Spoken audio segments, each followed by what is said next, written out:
obiskovalci današnje prireditve, dragi sorodniki monsinjorja Janeza Hladnika, lepo pozdravljeni v Rovtah. V zgodovini slovenskega naroda je bilo veliko ljudi, ki so s svojim delom pripomogli, da so dozorele sanje mnogih o samostojni državi. Veliko jih poznamo in se o njih učijo v šolah. Trubar, Prešeren, Cankar, Maister, Slomšek in še mnogi drugi. Žal pa so tudi taki, o katerih vemo bolj malo ali pa nič. In eden takih je tudi naš rojak, monsinjor Janez Hladnik. Zato smo se odločili širši javnosti predstaviti njegovo življenjsko pot in delo. Ob kulturnem prazniku in v letu, ko praznujemo 25. rojstni dan naše države, je seveda pravi čas za to. V preteklem letu je minilo 50 let od njegove prezgodnje smrti. Letos mineva 113 let od njegovega rojstva. Že lani smo se spominjali tragedije ob koncu II. Svetovne vojne. Tragedije naših rojakov, ki so bili pregnani iz svojih domov in so nove življenjske priložnosti morali iskati v tujih deželah. Velika večina, skoraj 8000 Slovencev, tako pristane v Argentini. Tukaj pa je glavno vlogo imel prav Hladnik.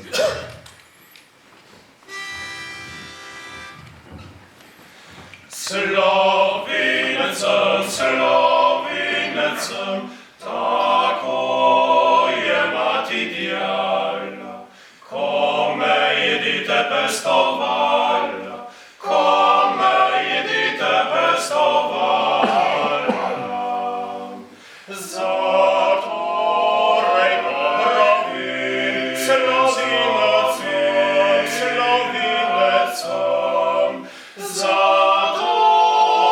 dobrovim, slovinecem, slovinecem,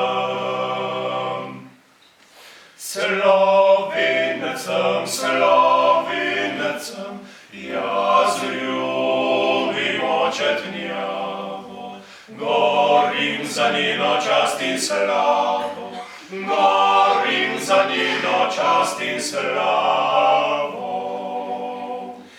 Kar čutim, to povem, slovinecem, slovinecem, kar čutim, to povem, slovinecem, slovinecem.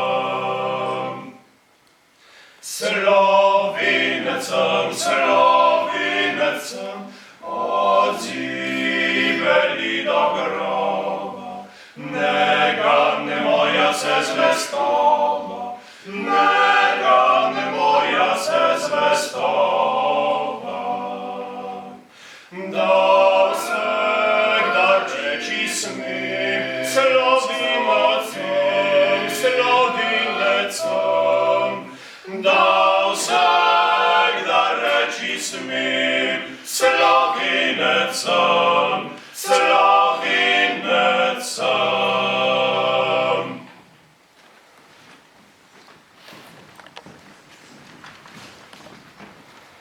Janez Hladnik se je rodil na 300 let stari domačiji, po domače v Rupi, na Petkovcu 22. decembra leta 1902. V veliki družini, upam, da ste me slišali, a ponovim? Ja. Hladnik Janez se je rodil na 300 let stari domačiji, po domače v Rupi, na Petkovcu 22. decembra leta 1902 v veliki družini 14 otrok kot tretji po vrsti. K svetemu krstu so ga naslednji dan nesli v cerkev svetega Mihaela v Rovte. Otroštvo je imel v zelo lepem spominu in se je le težko sprijaznil željo staršev, da gre v šole. K temu je pripomogla poškodba, ki jo je dobil med otroško igro. Ta poškodba ga je spremljala skozi vse življenje in je botrovala tudi njegovi prezgodnji smrti. V zelo lepem spominu mu je bila farna cerkev in gospod Matevž Sušnik, ki je večkrat tudi obiskal njegov dom.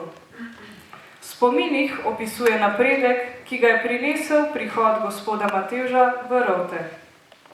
Plod njegovega dela je bila uspešna kmetijska, gospodarska zadruga in vodovod. V letih 1910 do 1913 je bil zgrajen prvi gasilski dom, za katerega je zemljišče prispeval prav Sušnik. Po zaslugi gospoda Matevža Sušnika so se uvrstile Rovte med napredne kmečke vasi. Tedaj so dali cerkvi prenovljeno notranjost, tako da je bila cerkev svetega Mihaela v Rovtah ena najlepših podeželskih cerkva. Cerkev nam je bila kot nebeška vrata, polna svetlobe, lepote in veselja. Zato smo se otroci z izredno resnostjo pripravljali na prvo spoved, sveto obhajilo in na birmo, se je spominjal Hladnik. V tej cerkvi je bil tako krščen. V njej je opravil prvo spoved, prvo obhajilo in sveto birmo. Kasneje, 17. julija 1927, pa je imel še novo mašo. Pa si poglejmo, kako je do nje prišlo. Že prej smo omenili poškodbo noge, ki ga je spremljala. Kot sam pravi, mu je večkrat prišlo prav, da mu kakšnega neprijetnega dela ni bilo treba opraviti. Dostikrat pa so mu tudi odsvetovali delo, ki bi ga rad opravil in se z njim postavil. Zato je bila na koncu zadnja očetova beseda: šel boš, pa amen. In tako je bil poslan v Škofjo Loko, stanujoč pri tujih ljudeh, v šoli in cerkvi pa mu je še vedno odmevala pesem.